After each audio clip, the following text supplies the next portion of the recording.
The Cascade Project at the Department for Continuing Education at the University of Oxford is part of the GIST curriculum delivery strand. One area we are looking at is increasing VLE support for our courses, both to deliver administrative functions like basic course information and online assignment submission, but we're also exploring models of course delivery which use the collaborative interactive features of the internet to bring our remote part-time students together.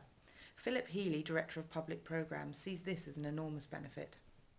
The virtual learning environment, the VLEs, the Moodles and all this sort of thing, even in face-to-face classes, particularly in part-time education, as nearly about 99% of what we do in continuing education is in part-time mode, and therefore there are gaps of time between the sessions, and we've been pretty inventive in terms of structuring part-time courses. It's not now only 7:30 to 9:30 Thursday evenings. We do things one weekend a month, or we do residential weekends 3 or 4 times a year, and then there are great gaps in between while.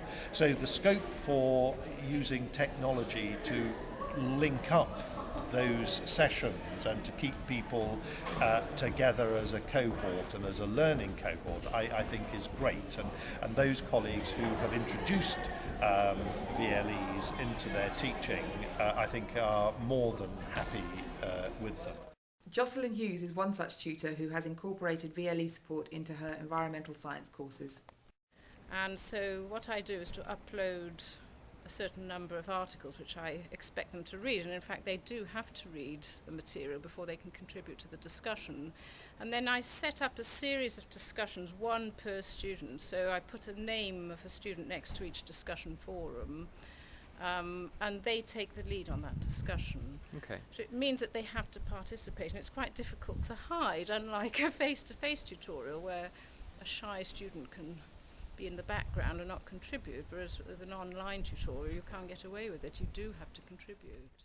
From the tutor's point of view, I think it's much better than a face-to-face tutorial, Okay. because it really makes sure that the students read the material. From a student point of view, they may not be so keen because they have to work harder. So far, the project has come quite far in identifying those models that work best for our tutors, students and administrators, and we're now focusing on looking at the best ways of making these available more widely in the department.